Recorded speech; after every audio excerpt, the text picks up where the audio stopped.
Hi, and welcome to Authors and Dragons. This is not a side quest, and it is not a game. This is what we like to call an interlude. When things happen during a game night, or we just don't feel like, playing, and we just get together and, and bullshit for a bit. Speaking of bullshitting, I'm joined tonight by John Hartness, Robert Bevan, Steve Wetherell, and Joseph Brassey. Say hi, guys. Hey, yo. Hi, guys. Hey. Hi, guys. And I'm Rick Walteri, since I obviously did not say that. How do you do? That's a creepy way to introduce yourself. Yeah, that's what Bevan says whenever somebody walks up to his van with no windows that has free candy spray painted on the side of it. That's like creepy clown working in an ice cream truck. Kids love that shit. You are an episode of Criminal Minds waiting to happen. He was always very well mannered. That's certainly what So they'll polite. say. So, since life has happened and we are drewless, our shit ship is without a rudder, even more so than normal. So, what we're going to do tonight is an expanded set of our Q&A. So that means that if you have a question that we haven't gotten to for the past month, we still won't remember that those questions exist. But we've got a lot of new questions. And we're going to let our Discord people jump the line because they pay for the fucking privilege. And if you'd like to go to patreon.com/authorsanddragons, you too can cut in front of the plebes on Facebook. If you'd like to be special. I'm a publisher. My job is to whore not just myself out, but also other people's. So we actually have a good amount on the Discord. So why don't we kind of alternate? Maybe do 2 questions on the Discord, then one from the Facebook and back again. No, just I mean, as long as we cover them all, let's do the Discord first. That's the privilege. All right. That's what they're paying All for. right, fine. Give Really? the people what they're paying for. You really hate poor people, don't you? I'm saying the poor people are going to be represented, but they can wait. The poor people are on the fucking podcast, Bob. That's true. Mid-list fantasy writers, bro. It's caviar, not caviarant. Yeah, everything that's wrong with society, but Yeah, the Discord is the A&D 1%ers. Yeah. with their monocles and their exclusive content. And we want the 99%ers to be the ones that listen to the end. Ooh. I see. There you go. You spun that one. Yeah, that sounds a lot like we pay attention to analytics and shit. I'm fucking There you brilliant, go. man. Bob being all like strategic and shit there. All right. Well then, why don't we jump right into it? Booyah. Our friend Emily, writes, I just moved to a new state in the middle of a pandemic. Planned that one out, right, Emily? Move out. She asks, You have you ever... fucked up. I'm in that state. You're right. She fucked up. Yeah, then move out and take John with you. Fuck yeah, let's go. I got a truck. All right. She asks, have you ever been in the middle of some idiotic situation and thought, wow, so this is how I die? Mm-hmm. Yeah. Several times. Yeah. Every I was, time I do a power hour with Drew. I was in the bed of a truck, holding on to a dresser that was unsecured. We were going 60 miles an hour down a 25 mile an hour back road with polka music blaring out of the cab. And I just had this thought go through my head. I think I was like, God, I must have been 17. And I just had this thought go through my head, like, if I die like this, I'm a punchline. Until you got to the polka music, that sounded so much like my upbringing. Yeah, it was weird. It was basically a bunch of us. There's nothing quite like spending your teenage years in a small rural town, but hanging out with like the goths and indie music people and the would-be hipsters, but in like they're all rednecks as well. Yeah, no, I call that my childhood. Yeah, okay, cool. So this is why we get along. Yeah. Yeah, it was different. I just imagine somebody being like, "Hey, posers, let's listen to some Nirvana, y'all." It's weird because rural Washington doesn't have it doesn't have a drawl exactly, but it does have this kind of weird rural accent that's like some bizarre cross of British Columbian, Canadian, and Minnesotan. It's like, yeah, you're gonna get there. We're gonna get down to the dairy farm and gonna pop a cold one. It's gonna be very nice. Gonna listen to some of that Cradle of Filth. Yeah, that's good music there. Jesus. I desperately want to see a Fargo goth now. Fargoth. Fargoth. One of mine, and I literally have enough of these that I have a nonfiction book planned called "Hey, y'all, watch this. The shit that should have killed me and somehow didn't." One of mine involved me and half a dozen friends breaking into the hot tub at the Norfolk Waterside Marriott at about midnight one Saturday night at a conference. Now, this doesn't sound like a big deal until I add in the fact that the hot tubs at that Marriott are outside. Still not a big deal, right? You can't get to them from the inside of the hotel once the pool is locked. Still not a big deal. They're on the 7th floor. So we crawled on our hands and knees along a ledge 7 floors up, drunk as hell. I mean, biblically tequila drunk, in bathing suits in March in Norfolk, Virginia, and got in the hot tub. I caught pneumonia. God damn it! Awesome. You guys must have had like your guardian angels called in like reinforcements. Like you got to see this shit. Yeah. Why? Why is he doing this? Why? I don't remember whose idea it was, but I would not bet money that it wasn't mine. So yeah, that's one of mine that as soon as I got into the hot tub, I thought, that was probably a really fucking bad idea. I was back in high school. I was helping some friends of mine move a piano to somebody's house I didn't even know. And it was one of those upright pianos, which are probably about 600 pounds. They're not light. To get up to this person's house, it was a relatively narrow stairway, and somehow me, the youngest and weakest by far person, ends up on the bottom, kind of like doing the back brace thing where I'm kind of like, edging up, backwards. And the staircase was narrow. And at one point, everybody kind of just lost their grip because there was no way to like go up the stairs and hold on to this damn piano unless you were like the guy on the bottom. So I'm sitting there, my legs are buckling. We're about 5 stairs up, so I'm thinking, okay, if this thing hits me, I'm not going far, but it's gonna hit me like a freight train and crush the fuck out of me. So I'm just like, it was like one of those Incredible Hulk strength moments where you're just willing your body to go beyond its like thing, and hoping to God that some of these fuckers actually grab this thing and pull it and like put a little bit of back into it. But yeah, that was one of those as the piano was slowly beating my my not nearly in shape enough legs. I was just thinking to myself, this is how they're going to find me. And I don't know what the fuck they're going to put on my tombstone, but it is not going to be flattering. All they would have put was, yeah, he's from Jersey. Yeah, I don't have a "this is how I'm gonna die" moment that I can recall, but I got a lot of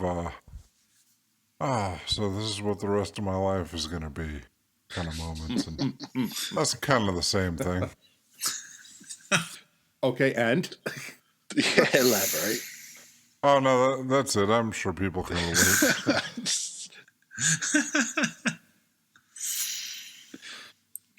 I think all my near-death moments have been stupid and drunk, probably.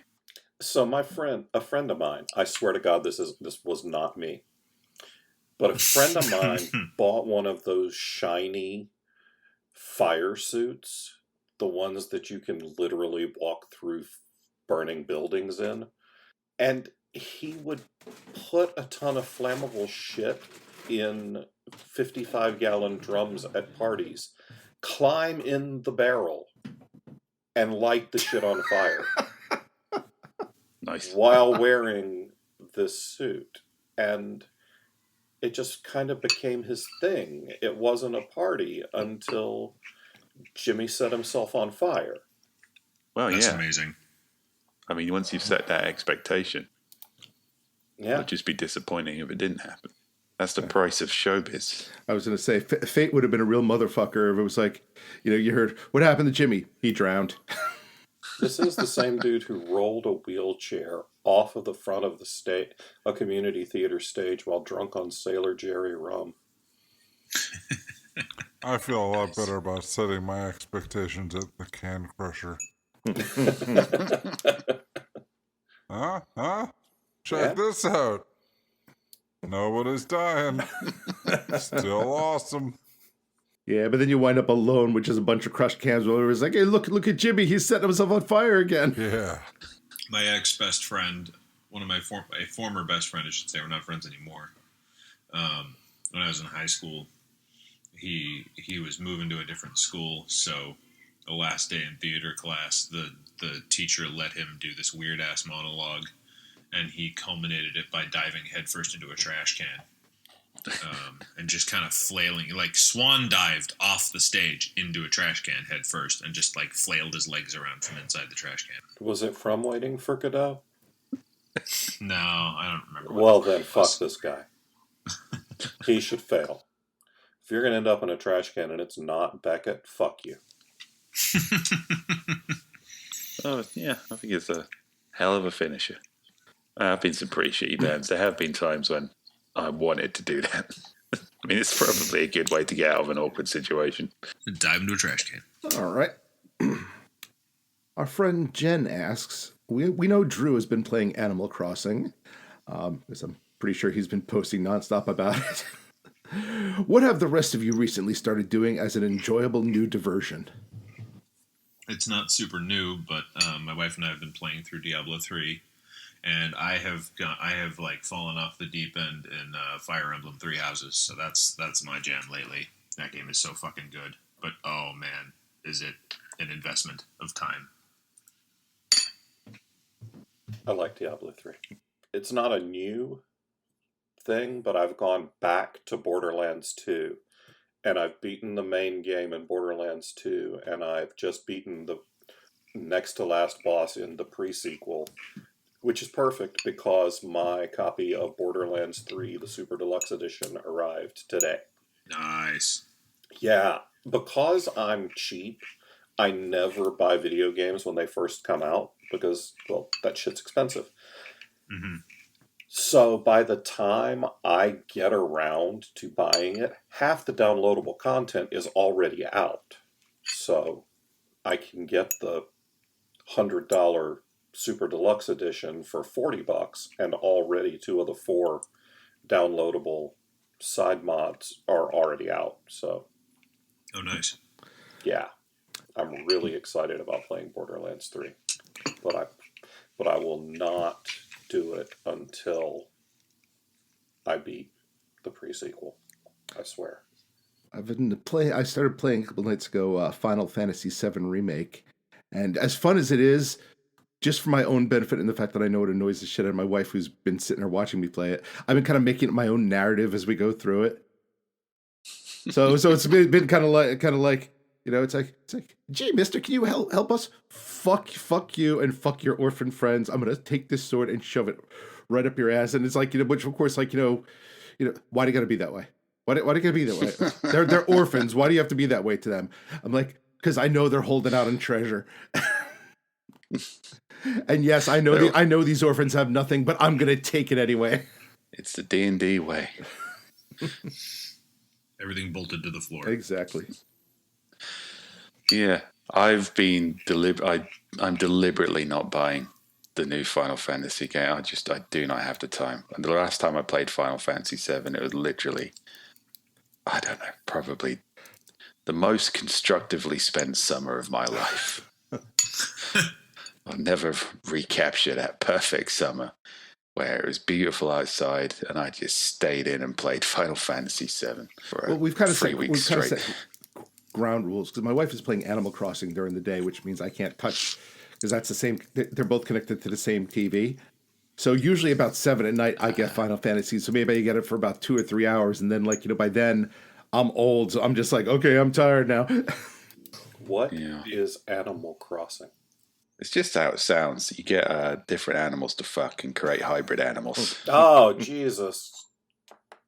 So not like Frogger? Animal Crossing is basically like the lo-fi chill beats to study to of video games. I don't think I understand anything that just came out of your mouth, Jeff. Remember, I'm old. Well, okay, first of all, time for the millennial education. For real, because I understood the word study. Okay, chill beats to study to is this very weird phenomenon on YouTube where people will basically live stream very chill hip-hop beats. It's like the easy listening music of hip-hop. And people will just live stream it and other people just listen in. Like PM Dawn and shit? I guess. I don't know who PM Dawn is, so... Jesus, I'm old. But regardless, like, if you look up chill beats to study to, it's easy to find. And Animal Crossing is like that for video games. It's very relaxing. It's just wandering around your town, interacting with animal people, and designing your outfits. And are the animal people fucking? I don't think so, but I mean... Well, I'm sort of like Rick. I put my own narrative on it. All right. And they are all fucking. Are we now in, like, Dirty Sims meets Farmville territory? Actually, yeah, it's like The Sims, but for Farmville, but with animal people. All right. That sounds like God, that would be an awesome video game. The Sims meets Farmville plus fucking. I mean, that's basically Stardew Valley. Guaranteed there's a market for it. Well, I'm writing and editing. And, Oh, Jesus, what the fuck? Sorry. What are you doing with your I'm life? also working on a secret project that I'm not ready to talk about yet. Ooh, secret project. It'll be fun though, maybe, or it'll be stupid. Fun or It'll be stupid. great, or it'll be Both. terrible. It'll be a little bit of both. I mean, I've read a bunch of shit we've all written. It can be stupid and fun. That is what people tune in for. Oh no, I mean no, that's what my writing is. I'm talking about a different project. Okay. I'll say it'll be a YouTube project. Ooh, something to keep an eye out for. Reaction videos as the neighbors watch me piss in my garage. That would not take me long to film.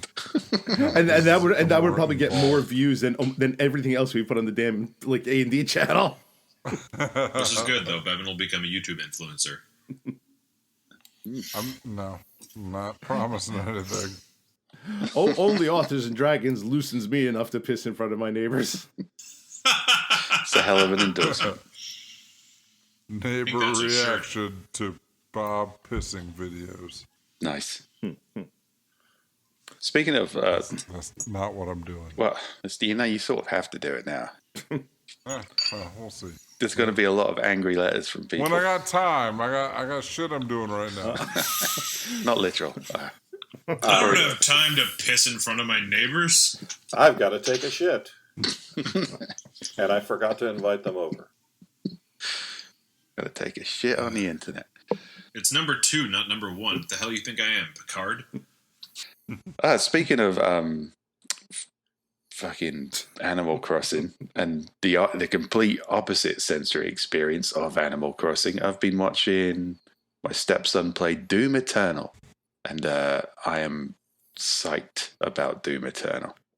I was a little bit worried because Doom 2016 was just, they found this perfect rhythm for a shoot 'em up where you just relentlessly shoot things in the head with a shotgun and chop them up with chainsaws, and it's all very heavy metal and cool and fun. And I heard they were releasing Doom Eternal, and they were kind of expanding on that. And I just thought, don't complicate things. Just stick to your guns, literally. But they've managed to expand on Doom 2016, but still have that kind of everything is geared towards you being as aggressive as possible aesthetic to it. Apart from the odd jump puzzle, it's just relentless action, and it's just very satisfying. So yeah, I want to get into playing that soon. Burn off some of this quarantine stress, as visceral as way as possible. It's fun. I've been doing that here and there. I install, like we were talking about going old school. I reinstalled Left 4 Dead 2 on my desktop. So if I'm feeling stressed during the day, I can take like a half an hour and just shoot infected people in the face.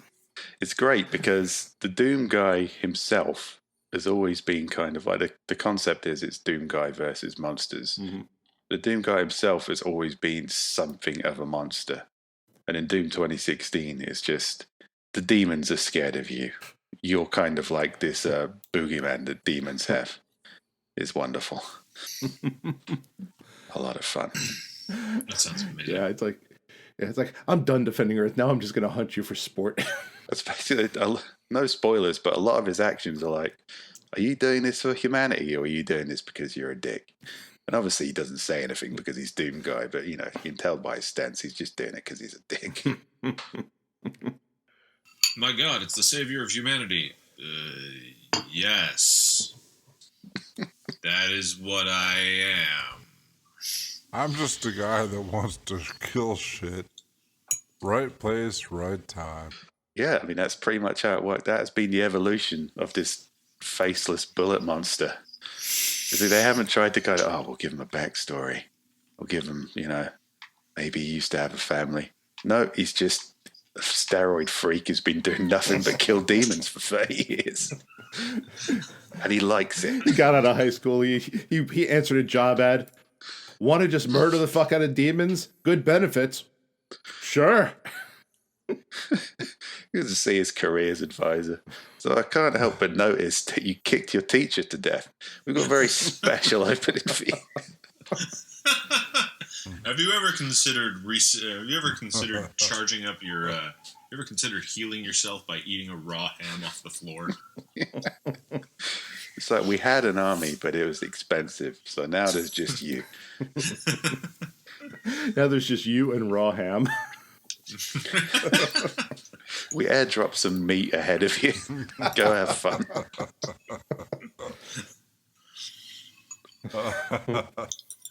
I think it was Kelly Turnbull in the Manly Guys Do Manly Things comic where she was making fun of Resident Evil, and one of the guys was like, "Okay, we're gonna have this. Today we're gonna have a drill exercise. First rule is no eating shit out of the trash cans." And Chris Redfield is like, "Come on, man! Like, damn it, dude! When did dumpster diving for ham ever actually make you feel better?" I used to love that in Final Fight. It's kind of 2004. Yeah, every Final Fight game. It's like, I'm the wrestler / mayor of this city. I've been taking on this gang single-handedly with a lead pipe, and I've been shot a few times. But luckily, I found a whole turkey in this rusty old barrel. I'm going to eat the entire fucking thing, and I'm going to feel magic afterwards. I get that in Breath of the Wild. Just shooting animals and eating their meat. And then the other day, I think my favorite was the other day. I shot like an ostrich with an exploding arrow, and I got two whole dead animals out of it. I love it. I love the logic in Breath of the Wild. I wish it was true of real life, where if you just shoot something with a flaming arrow, not only does it die, but it's perfectly cooked as well. If life were that simple, I'd never stop shooting things. I just wish that when I cooked things, it made that cool song. I love Breath of the Wild because, like, I can derail my quest to save the world because I really, really need to find rubber pants so that lightning stops hurting me. You need more friends in the fetish community, Joe, then you'll never be without rubber pants. Yeah, Breath of the Wild, you can theoretically rescue that princess in an hour, but then you won't get like a collection of cool outfits. So you just leave her stranded there for months. I think my life in that game thoroughly changed when I realized that instead of using the hang glider, I could just grab a fucking chicken. If you jump off a roof while holding onto a chicken, you will fly. In some respects, it's a very realistic game. It is a fantastic hang glider sim and cooking show disguised as a video game and a horse simulator. Very good horse simulator. So yeah, that's all I have for video games. But I don't know.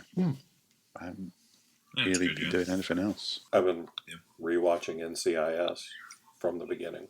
I've already finished binging all of Criminal Minds. I started watching Better Call Saul all the way through again before I watched season whatever it is we're on now.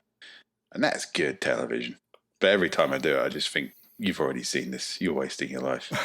I just have to push that small voice down so I can't hear it under the screams of my lazy indifference.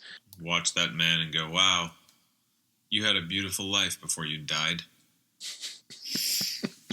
Well, speaking of death, that's an excellent segue. Our friend Corey asks, if you could have any two celebrities fight to the death, who would it be? You know, will it be either one?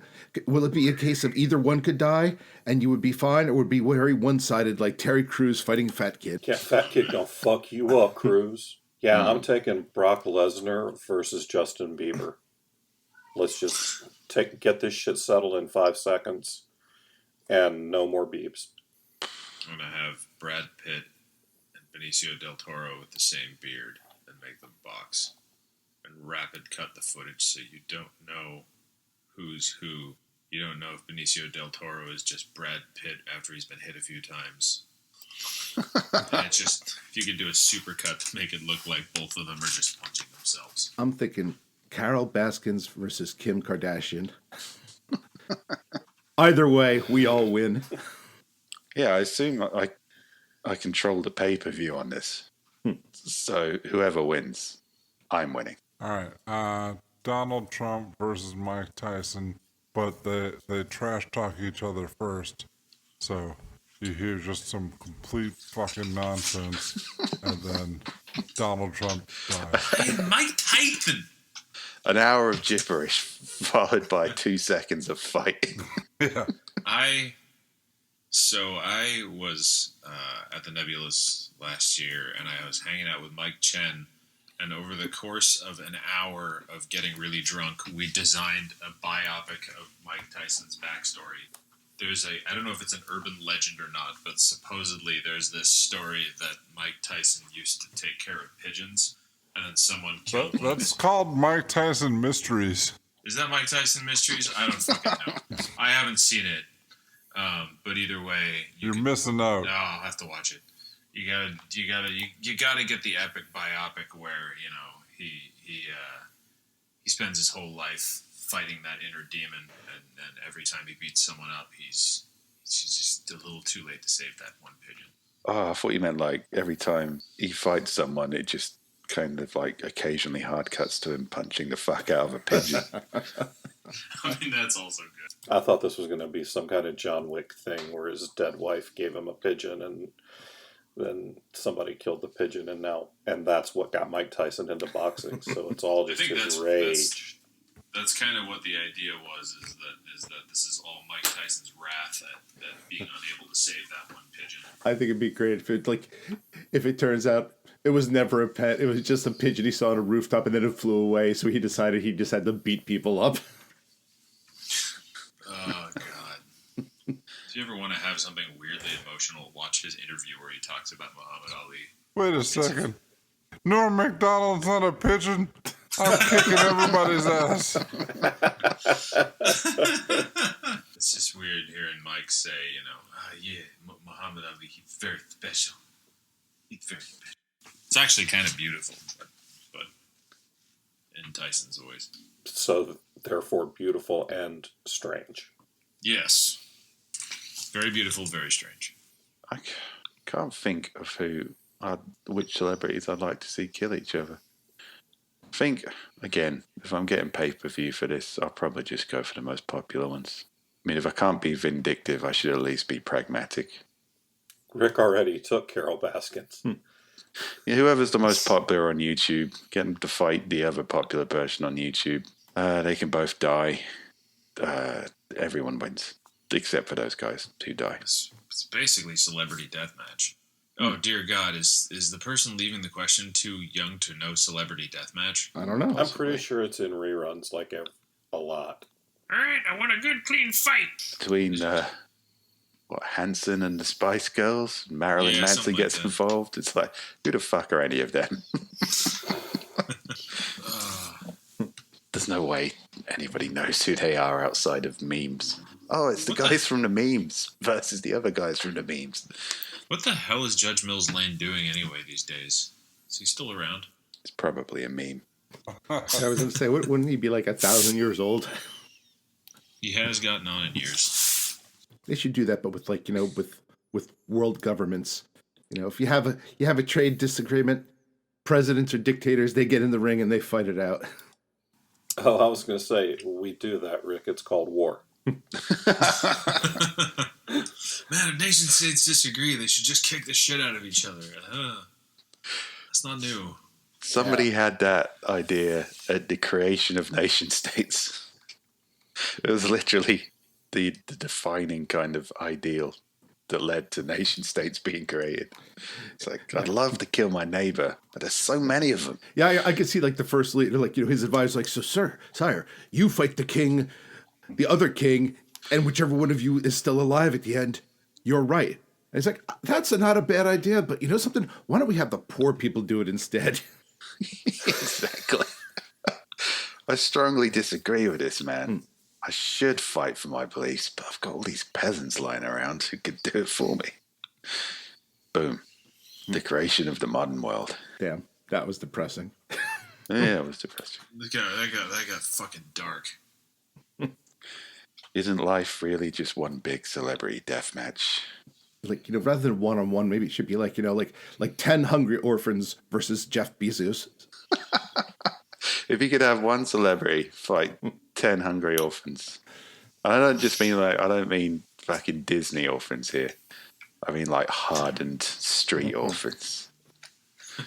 Brutal fight ring running street urchins. Yeah. No weapons. I still go with Trump. I'd just like to see him devoured by dogs. I'd rather see him devoured by Or orphans. devoured by street urchins. Yeah, devoured by street urchins is fine. Sharp teeth. Or dull. I don't give a shit. And here's this millionaire. His accomplishments include this and this and this. And here's little Tommy. He hasn't eaten since last Wednesday. Totally do a Vorkosigan thing and just like everybody who's got a grievance against this person gets to cut him once. We ran out of person before we ran out of people. I don't know. I think that would be the same for anyone in that scenario if the internet is anything to go by. Oh, God. We're going to look at the number of negative comments you got for voicing your displeasure at the latest Star Wars film. Oh, Jesus. Every YouTube thumbs down is one paper cut. Was that I'm sorry, Steve, did you not like Rise of Skywalker? I haven't seen Rise of Skywalker yet. I have, and while it was better than Last Jedi, I'm still extraordinarily pissed at it because every time I think I've mentioned this in one of our our other side quests, every time I look on the internet, there's something along the lines of, hey, this plot point was explained in the novelization. It's like, wow, that's really nice that you decided to make a good movie and then not film it and instead just write it into a book. Unless they give you like a free copy of the book beforehand. And then even then, that's a lot of research. I mean, my only beef with that is they didn't hire me to write the fucking book. I will admit, I would have been more than happy to take whatever the hatred of a million angry fanboys in exchange for writing that. Something like I remember. I think I was at a panel, and I think Rebecca Roanhorse wrote like the Rose Tico novel, and it takes place between the Last Jedi and Rise of Skywalker, and she said that like the turnaround time that Disney expects for one of those books is just fucking insane. It's something like 4 months. From contract to finish, they're like 4 months. Like, what? You remember that boiler engineer in the movie who was on screen for maybe 20 minutes? Yeah, write a book about her in 4 months. Dude, that is 90% of like, the Star Trek's expanded universe is, hey, here's this character you saw for 3 seconds. Now we're gonna write an entire series about him. Pump that content, boys. It's just, it's just that turnaround. I mean, I'm sure Mouse Money is fucking worth it. So. Actually, I've heard it isn't. Yeah. I've heard actually Oh, it surprisingly sucks. Oh, okay. I mean, I haven't heard any details on it, but since it's an automatic spot on the New York Times bestseller list, That is true. It certainly makes your next contract a lot better, a lot Yeah. easier to get. That's where your money doesn't necessarily come from one Star Wars book. No, Your it money comes from the backlist. Yeah, it either your next comes book. from being Tim Zahn and writing a bunch, or the next 6 books you write making the New York Times list because of the name recognition of getting a Star Wars book. That is true. I mean, you could like shit out like by far a substandard Star Wars book, and people come up to you and be like, "Man, you're the worst Star Wars writer I've ever heard of." But you have heard of me. But you have heard of me. Yeah, you heard of Yeah. me. You know my name, motherfucker. You I bought live that in your shit head. You pre-ordered Yeah. that shit in hardcover. Yeah, wasn't there something on Twitter where somebody was like, "Man, we can't find people to write these books," and like pretty much the entire indie community just descended on it like, "Fuck you, asshole." Yeah. For Give me real. the keys. Yeah. I'm not going to do a good job. I will write it and put anybody's name on it you want. As long Oh as it's no, mine. the internet is angry at me as I cash my check. Yeah. As I write the backstory for the purple-haired lady from Last Jedi. Yeah, I don't give a shit. I'll write a book about that weird fucking pet Jabba had. I'll give you 120,000 words on his backstory. On every page is the same. He gets up, takes a shit, watches Jabba eat somebody, and then goes to bed. Actually, now that I think about it, that'd be a really fucking great Star Wars book. Just the entire saga from that little bad monster's perspective. I'd buy that. There you go, Disney. Yeah.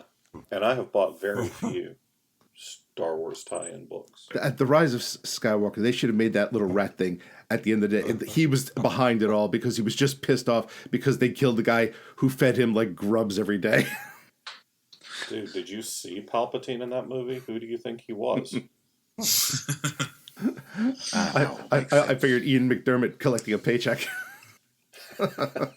Yeah, I mean, if you want someone to fucking phone something in for a lot of money and name recognition, Disney, yeah, literally anyone. Here's 5 of us. Anyone in the indie community. I just have fun making up like stupid Star Wars names for like for the like just picking random things off my desk. It's like, oh, this is the smuggler telephone microphone. Telephone microphone. Yeah, no, it's got a ring to it. Oh. Better than Kit Fisto. Yeah, I forgot that. That's somebody who's just saying they're never gonna let this through. They're never gonna let this through. Holy shit, they let it through. It has like half the names in Star Wars though. Like I love Star Wars to death. It's like one of my favorite expanded universes. But oh dear fucking god, the names are terrible. That's who I'd read the backstory of. Kit Fisto. He became a Jedi because that's the only way he could survive the shit he got in middle school for having that name. It's like yeah, it's me, Kit Fisto. I'm holding a lightsaber. Go ahead and say something.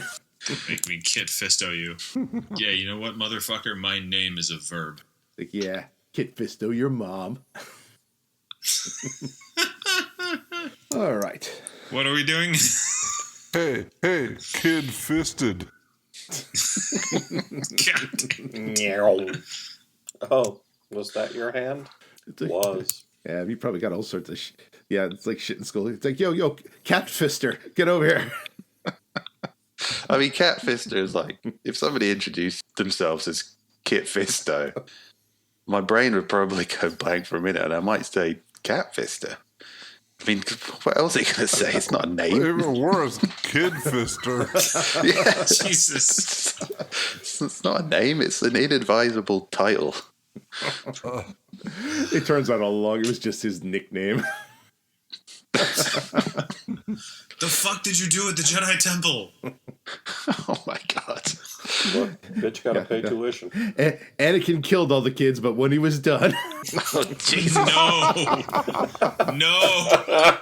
This is why I don't read the Star Wars novelizations. Next question. No. So yeah, any of those ideas about any of us ever getting hired to write for Disney? Thanks, Rick. Yeah, now going. Rick's going to get the job. Thanks, Rick. Now you know what they're gonna wind up like calling Bob and be like, "Hey, we heard you on that podcast." All right. So our friend Connor asks, speaking of what we were just talking about, do any of you have any sort of lifelong goal that you are currently working toward? Wait, we were just talking about kid fisters. Fisting is not on the list. No. I don't know. Make the Times bestsellers list. Don't know. I mean, Finally finish a fucking series. Yeah. There's one left. One left. Be rich enough so that I can go onto Twitter and offer stupid advice and have 1 million people actually follow it. Yeah, I'm going to truncate that and just say, be rich enough. it might be nice to be so rich and powerful that people listen to you when they really shouldn't. Yeah. And, just abuse that privilege massively. Like, But, I don't know. I'd settle just for moderately wealthy in a country where the sun shines. There we go. yeah, I don't know. Bad shit wealthy sounds like it's fun. It's like, well, you know what I do during the day? I like to make candles that are scented like my asshole. You know what? Actually, that's a good life goal. Have like house hunters on HGTV money. Like, oh yeah, she weaves baskets out of prenatal butt hair. He's a hamster lawyer. Their budget is $5.6 million. Yeah. If you got shit candle money, you're doing all right. No, it's the hamsters. Them have shoved up so many fucking buttholes. Like, Who's in the hamsters good corner? money, good money in representing them. Yeah, my asshole candles are just hamsters I've shoved up my ass and set on fire. Oh my god. Right, I'm retracting. Fuck? I look away to scratch my ass for 1 minute, and I come With back. a hamster and in your Rick hand. Rick is turduckening a hamster candle up his ass. What the shit? There's got to be more humane ways to make an ass-scented candle. I mean, there's just got to be. Thousands of years of scientific progress. There's got to be an easier way than shoving a hamster up your ass and then setting it on fire. and then charging a lot for it, calling it a premium. Just sitting there like, I got a hamster candle. Is this a sex thing? No, but I suppose it could be. It was. I mean, I was just doing it because I was bored. Put it on the internet anyway. It's a sex thing for someone out there. Well, it's a big place. You got to convince somebody, you got to do it like you're one of those gurus, convince people this is the next essential oils. Butt hamsters. Just send Hamster that shit candle. to Gwyneth Paltrow. I got something for you. I People who listen to you will buy any old shit, won't they? Check this out. That's what I meant by being rich and powerful enough that people will listen to you when they really fucking shouldn't. Not only can you have hamster ass candle time on your hands, but millions of bored white women will see you do it, and then you'll be part of a fucking ass candle empire. Yeah, you can raw water that shit, which sounds way worse than it is. And I don't think so. I really don't know that that's possible. I'm still hung up on ass candle turducken. You shove the candle up the hamster's ass, then you use the candle as a handle. Oh, God. You shove a flashlight up your ass, and then in the battery cavity, you pour in some molten wax. Fucking. We don't have to get No. into the You shove logistics a of really, it. you shove a big fucking flashlight up your ass, put the hamster in the flashlight handle, then cap it with ham, and the hamster has to eat his way out. Oh my God. And you That sounds... Well, no, you're not going to get any sensation out of that. The flashlight is blocking everything. I'm pretty sure that thing's gonna wiggle. It's a fashion statement. You shove the hamster in first, then a chunk of ham. He eats his way out, and you feel it all. I thought we What were if he just... gets turned That doesn't around? make a candle, though. You know, I think that's complicated enough that you could just call it a hamster candle, and it would be. The hamster is the candle. It's a. Oh, use birthday cake instead of ham, and then you get the candle. Fuck! A cupcake. God. It's even. We're gonna go to the internet next week and see, like, the news talking. It's like, are your children hamster candling? It's the new birthday trend on TikTok. Ass turducken. Oh, yeah. So, when you asked, do we have any ambitions? Obviously not. We hope we've answered that question. I hope you're proud of yourself, Connor. I really hope you are. We went from, a modest income to a hamster candling pretty quickly there. God, I look forward to that infomercial. But wait, there's more. Act now, and we'll throw in a free ShamWow to shove up there with them. I'm fucking hyperventilating. No, really, wait. Where are you going? No, it's a sham. Wow. Like a hamster. Turn your ShamWow into a ShamWow. All right, moving on. Oh, Wisely.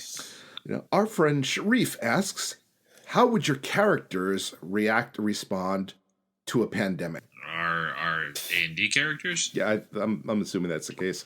Pretty sure Bjorg has wandered through them. I'm a fucking healer. Mass cure. Brandon's already a social distancing champion from his inception. It's like, don't touch anyone. Silas would be one of those ones insisting that the churches stay open. Oh, God. Silent would be one of those people licking toilet seats. Silas is also a social distancing champion, but it's not his fucking call. That's what I was about to say about Klaus. Yeah, Klaus would probably not even be aware that it was happening. Just But it would, piss running down his legs. Why is no one coming near me? I would like to put my member betwixt your lady flaps, and I keep people 6 feet away. Yep. Dude, watching you as a weevil, as a weevil, just sucking yourself off. Yeah, I don't think our group has a lot of problems with, too many people coming round to visit. So, And I mean, if mass healing spells don't work, fuck it, fireball. It's Fandango's answer to everything. I guess Silas is a paladin. Isn't he immune to plague or disease? He is a plague. As he's walking around going, yes, this disease only affects sinners, but it affects everybody. Exactly! So to answer your question, our characters would deal with plague as they deal with everything, by being dicks. I'd shove my face into it. Wow. Yeah, you can test for COVID-19 in exactly the same way you detect traps. Face first. With terrible consequences for everyone. I say, Arrow of the Gods is already wearing a mask. He's ahead of the game. There you go. Yeah, I would like to think you can learn important life lessons from our podcast. Don't touch anybody. Always wear a mask. Leave that hamster alone. Be so unpleasant that no one wants to come near you anyway. I know you think that I know that you're thinking it. I know you're thinking it, but that hamster don't belong there. and That is not where God wants that hamster to be. and if you can suck your own dick, might as well. Never leave home. You could probably just tag that in at the end of any advice, really. Yeah, let's get back to that lifelong. What's your lifelong goal? Is that what we were talking about? Doesn't it always come down to that? Essentially. New York Times bestsellers list: sucking own dick, hamster candle. All equally likely. Well, I've lived a good long life. I got rich, learned how to suck my own dick, and sold a ton of hamster candles out of my ass. I can't say I got no regrets, except maybe the one that got stuck up there. It's a heck of a bucket list.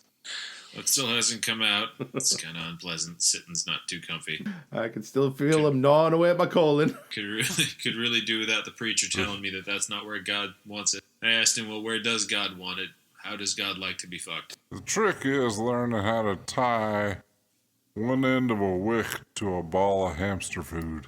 Oh my God. Oh my God. See, we're getting there, aren't we? I mean, it started as a joke, but now we're sort of putting the mechanics out there. By the end of this podcast, someone's going to have a hamster up their ass. Not it. Somebody's going to be getting rich selling hamster candles, and we're just going to be bitter because they stole our idea. Dear listeners, please do not do this. My mom used to work in the ER and has stories of what happens to people when they try this. Just don't. It's a real bad day for the hamster, too. Yeah, it's just not. That's not where he's supposed to live. It's not his natural environment. I do feel like we should get this disclaimer out there. Just don't do this. Somewhere hamsters thinking, "Dear God, this is what we were domesticated for." This is how I die. Some poor hamsters listening to this thinking, fuckers started off wondering how they were going to die. Now they're telling everybody how I'm going to die. Well, think about dogs. I mean, think about the difference between a wolf and a fucking chihuahua. There's like the hamster evolution. There's going to be one made entirely of lube. Yeah, once upon a time there were 12-foot carnivorous hamsters, and now they're just ass candle fodder. Once they were mighty warriors striding across the tundra. Now they are just a rodent who are mostly known for being an asses. I mean, that's like the only thing. I don't even know what a hamster is for, other than putting in a celebrity's asshole. So basically, what we're saying is, we're saying don't put the hamster up your ass, and the hamster is listening and going, don't interfere with my destiny. This is what I was bred for, man. I have a purpose. That purpose involves anal insertion. For thousands of years, we've trained them. This is their purpose. Circle of life. Sticky brown circle of life.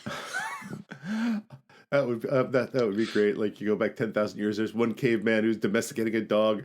There's another who's busy sticking these little rats up. It's like they'll get used to it eventually. And this is why we know invite act to parties. All right. So I forget what the point of that question was, but our friend Zach of all trades asks, "What was an embarrassing fashion trend that you participated in when you were younger?"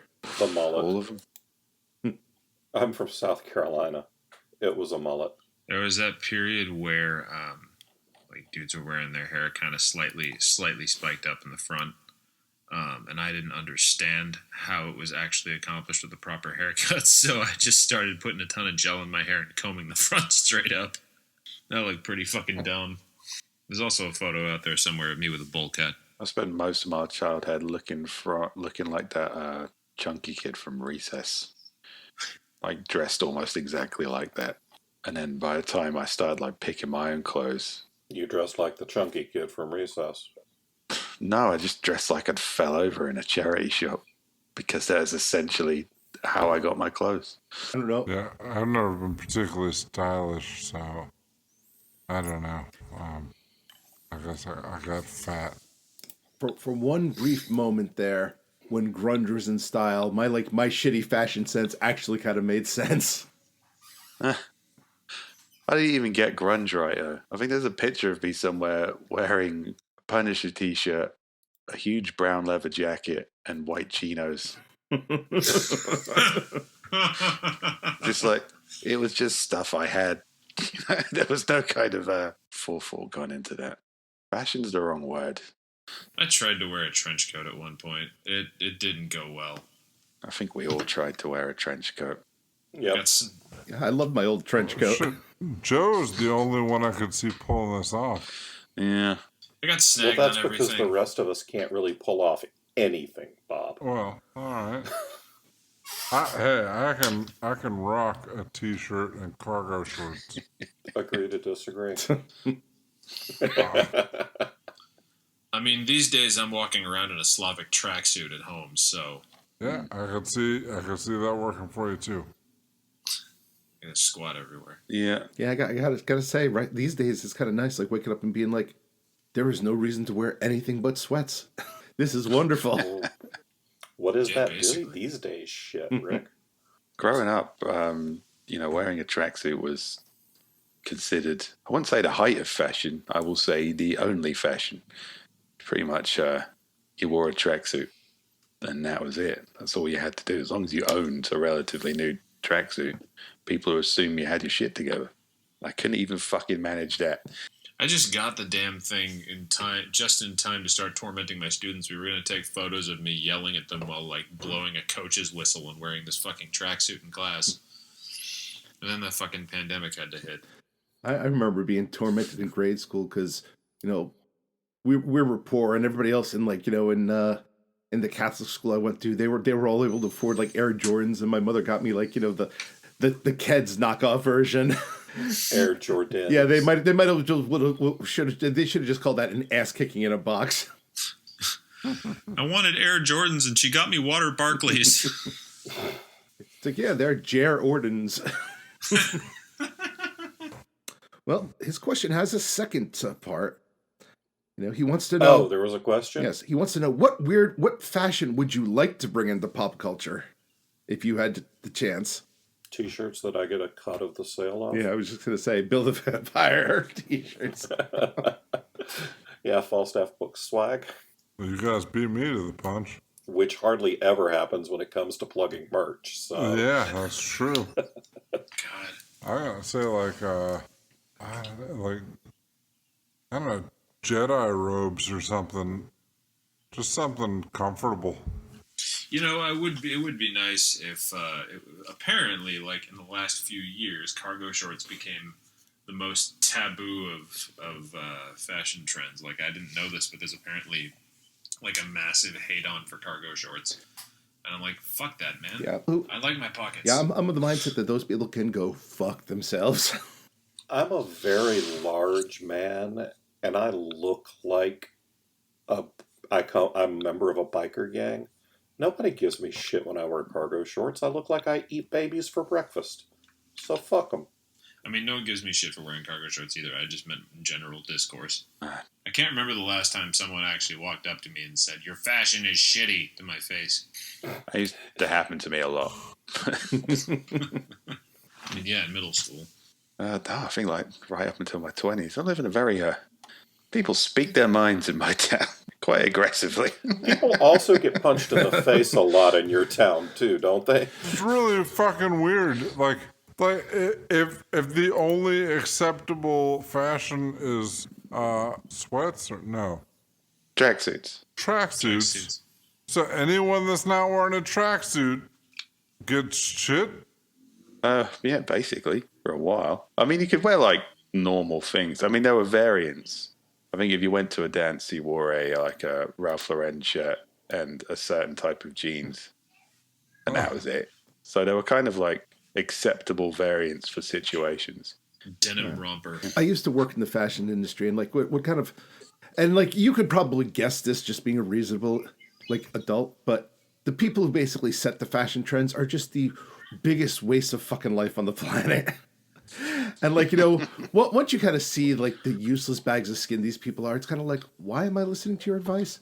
Why do you get to decide anything? Why are you mocking my chinos? It's kind of like, I mean, I get it. It's stuff. There is things in the high street, and it's probably just a lot easier just to kind of buy something and go, well, this is what everyone else is wearing. But that explains why people like suddenly start wearing. Does anyone remember those like really stupid jeans? There was a time when these horrible little baggy jeans got really popular. They were very hip hop, and all the 14-year-olds were wearing them. And they had like a little strap of denim at the back, and they were like, yeah, man, that's where you put your gun. It's like, no, it fucking isn't. Why would you put your gun in the crook of your knee on like a loose bit of denim? And also, we live in England. No one has fucking handguns. But, you know, that's just how fashion works. It's stupid.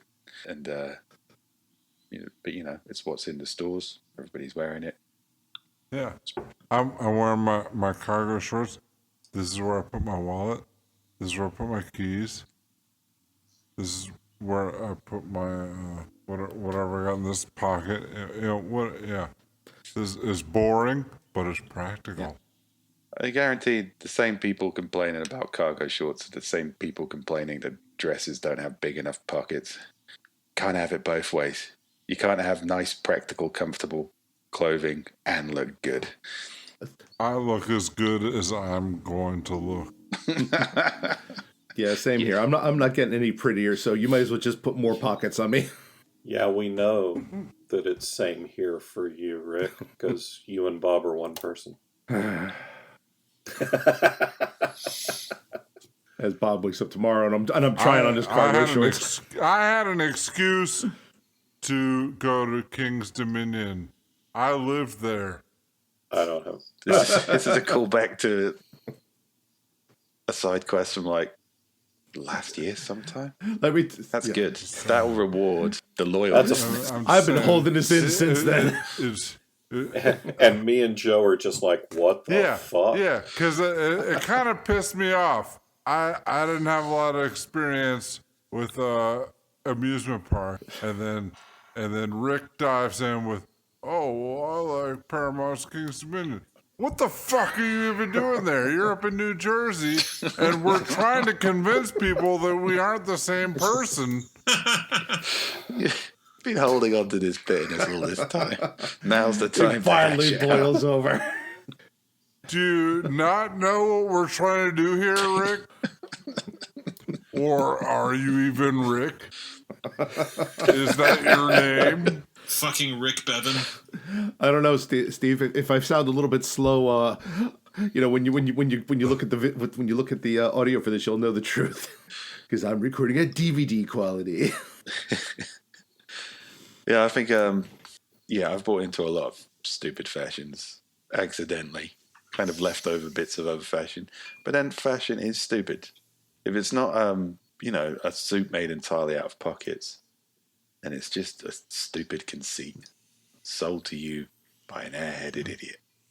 I remember one time my fashion sense was so bad that I was going to a party with a friend, and he first took me over to his girlfriend's house, and he basically gave her instructions to dress me and not let me like go to this party until I was like, you know, until I met like some bare minimum. So I basically showed up in clothes that just weren't mine. But the reality is I probably did look better than I normally did. Yeah, it's probably true. There's a skill to it. Yeah, I don't think I've ever been close to an acceptable minimum. I remember once in university, I went to my grandmother's funeral, and then kind of just went out the next night in the same suit because I hadn't really changed clothes. I got a lot of interest until I told them that I was, just come from my grandmother's funeral. So I guess maybe there is like... Don't do that. I just came from a high-powered bankers meeting. That should have at least gotten you pity head or something. No, I think this is something... I think it was a bit of a conversation killer, to be honest, yeah. But that guy's grandma just died. I gotta suck that dick. So hey, what are you doing here? So, I'm just coming here having a drink. What about you? My grandma. Oh no, wait. Grandma died yesterday. he's still wearing the same suit. Yeah, I mean, that was kind I of... totally got to suck that dick. Because that's been stewing in there for a day. There's probably a good indie album to be written with the title "Yesterday's Funeral Suit." Or Southern Gothic novel. That's true. If I can get compliments from wearing a suit that I just didn't take off from a funeral, then, fashion must be a lot easier than people make it out to be. Why didn't I just wear suits from then on? Like, not second day funeral suits. If I'd worn a suit and somebody said to me, "Hey, nice suit," I could have been like, "Hey, thanks. I wore it today and not because of a funeral." And then probably went home with them, Nice suit. Yep, it's dead grandma chic. Yeah, thank you. I'm wearing this suit for normal reasons. We should have a drink. It's exactly how you should phrase it. So, yeah, I don't know. Maybe fashion is easy, but it's still dumb. I don't know. I think you have to have a body that fits into fashionable clothes, and I don't. I'm just thinking like horrible. It's like why are you wearing that suit? Yesterday was my girlfriend's funeral. But on the outside, I'm single now. Jesus fucking Christ! Oh my God! I have 100% used worse lines. Not successfully, but Yeah, like Steve's. Yesterday was my grandma's funeral, but now I'm single. Yeah. Yesterday was grandma's funeral. Now I have nobody to suck my dick. Jesus fucking Christ! I wasn't the one that went there. Oh, you have outdone the dude who grew up in Mississippi. That's all sorts of special. You may have topped Hamster ass candling. Hey, this is not hey, this is not the dude who grew up in. This is he outdone Robert Bevan. Yeah, you don't paint all Mississippians with one brush. Why? I can paint them all with one tooth. Yeah, do that. When we release this next week, they're gonna be like, "Hey, wasn't it great that point Bob was talking about fucking his dead grandma?" Like, God damn it! Speaking of the Discord, our friend Jen asks, "What's one of your favorite fan interactions you've experienced as either a fan or an author?" And she adds, "Oh, and please be more specific than just saying A&D Con." I was absolutely going to say A&D Con. All right, I was at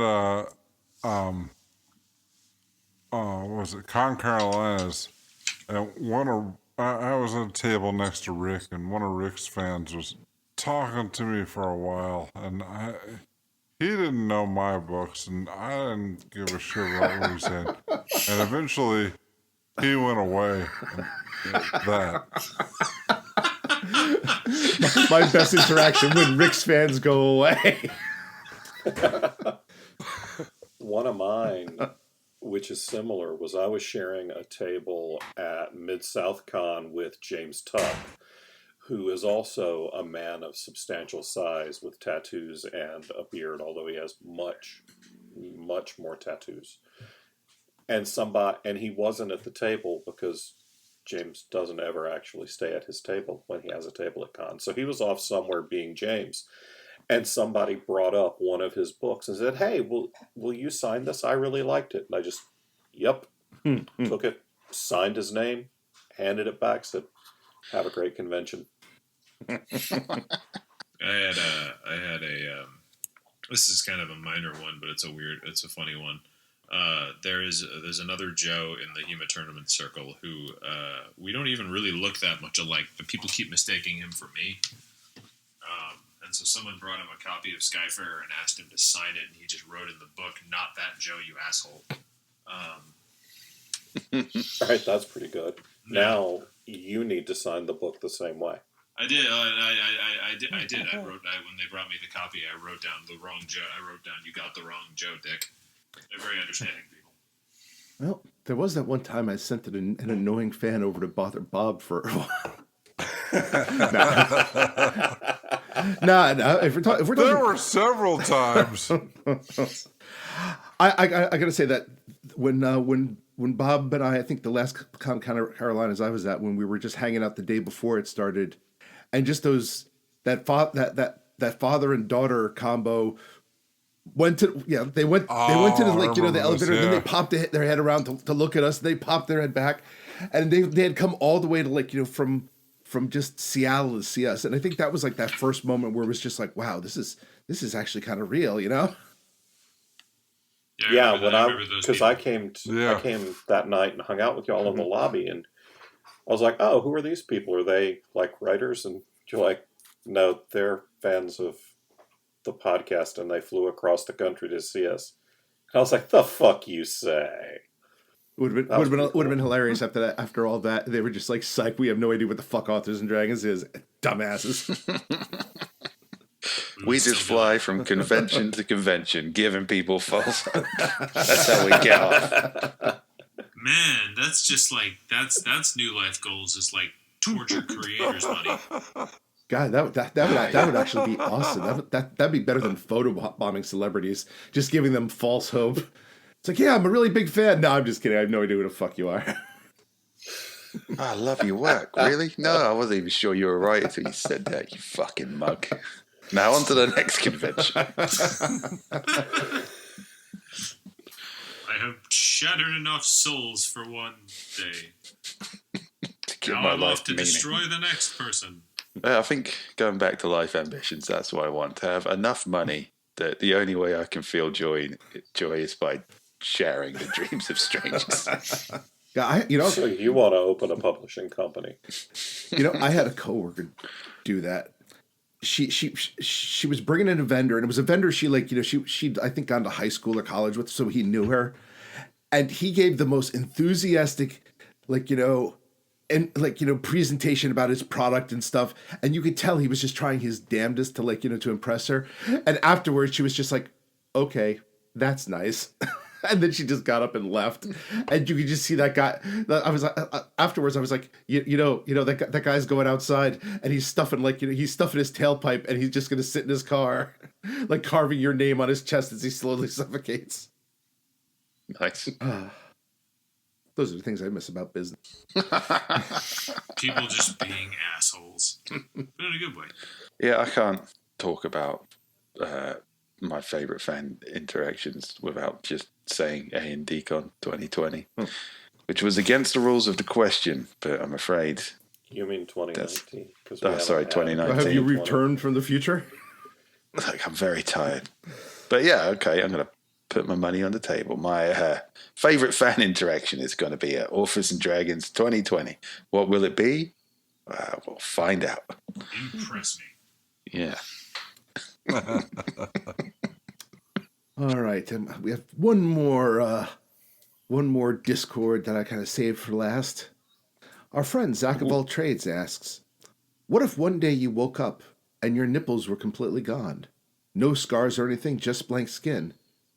And then, when you left your room, you found out that your parents died last night, and several days later you found out that for your entire life they'd been sneaking into your room while you slept, and sucking on your chest to make two gigantic hickeys where your nipples should have been, because you were born without them, and they wanted you to just fit in.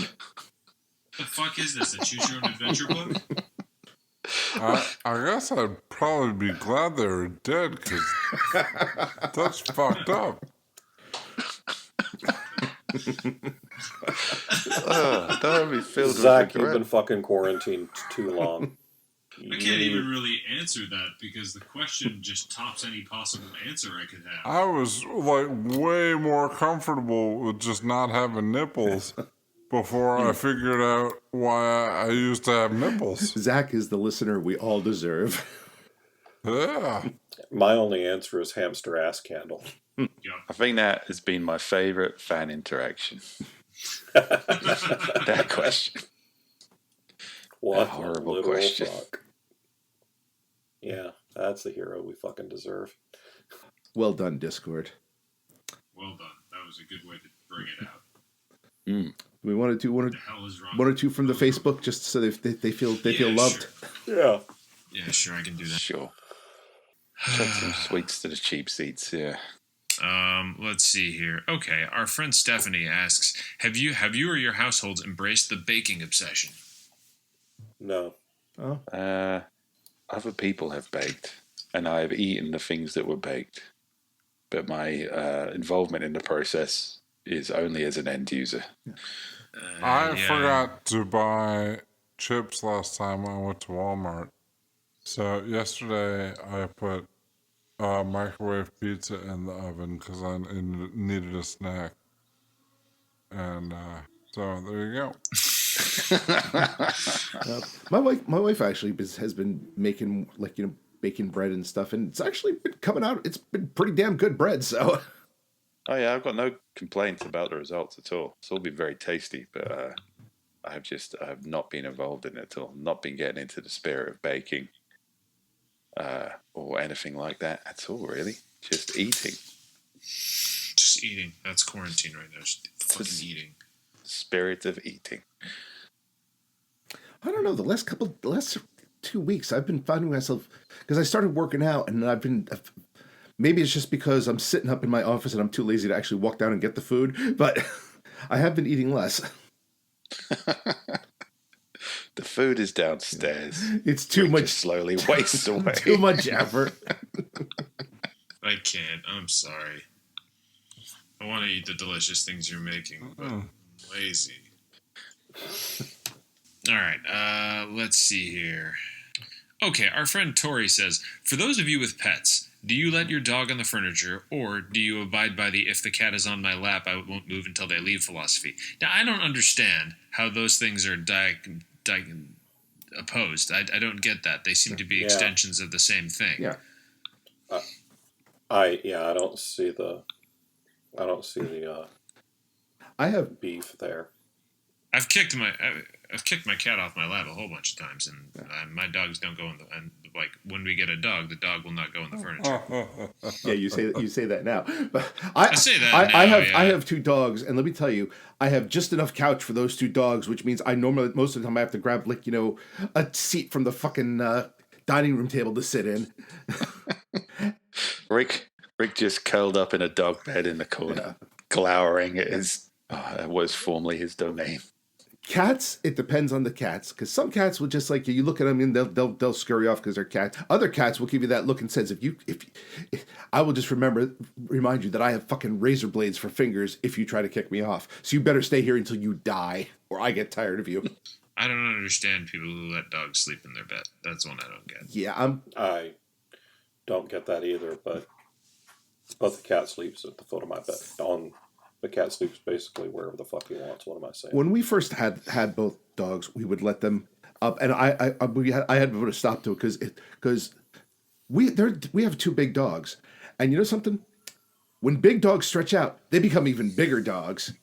And it's amazing how small a king size bed gets when you have essentially a bulldog that's that's stretched out and saying, no, I am not moving, motherfucker. You can kick me in the head all you want. It doesn't matter. Yeah, my cat used to sometimes come into the bed and kind of sleep. I generally sleep on my front, so he'd kind of curl up on my back. I'd wake up a bit and go, oh, that's nice. And then I'd sort of fall asleep and forget and turn over really quickly. And just do this the cat was catapulted across the room. Our cat was. We tried when we moved into the house. We didn't let the cats in the bedroom in the apartment because they would steal. They would literally just steal shit from my wife's jewelry box. Half of her earrings went missing, and we couldn't figure out what was going on. And then one day I saw one of the cats just trotting out of the room carrying a fucking earring in its mouth, Selling it for drugs. But anyway, we didn't let the cats in the bedroom in the apartment. But when we moved into the house, we were like, okay, let's try this again. And we let the cats into our room, and the first thing one of the fuckers did was try to climb up and then crawl under the blankets between us. And that cat was very skittish and would jump if you touched her unexpectedly. So we're like, no, it's not fucking happening. I'm not having an easily startleable razor blade factory hanging out under my blankets. Well, one of my cats is an attention whore, but also a very insistent attention whore. So, and she's only started doing this recently. So she'll crawl onto my wife's chest as she's asleep and start smacking her in the face until my wife wakes up to give her attention. Okay, That's fine. Hey, wake up, motherfucker! Pretty much. I was watching her do this morning, and it was just like, I'm just like, I feel bad for laughing, but I'm still gonna laugh. I don't have any pets right now. Yeah, we just have the one cat. He does what he wants. Yeah, Bob's like, I keep like, I keep getting the cat, but then I leave like, my garage door open, and the second I start pissing on it, it runs. Okay, our friend Mark, fuck you, Mark, has said, has playing D&D influenced your writing, or your writing influenced your play style? Well, I pretty much write about D&D, so playing D&D has influenced that pretty well. All my books are about adventuring parties to one extent or another. So Yeah, and there's tons of D&D stories in my Bill books. I don't know that mine has really. Yeah, I really don't think that. Yeah, other than Queen of Cats, which is a book based on a D&D character I played in college, I don't think it's really had a lot of impact on it. Other than a book I wrote specifically based on this, no. Well, it's not like anybody's fucking read that one, so. Oh, I've been playing D&D about 5 years now, specifically for podcast stuff.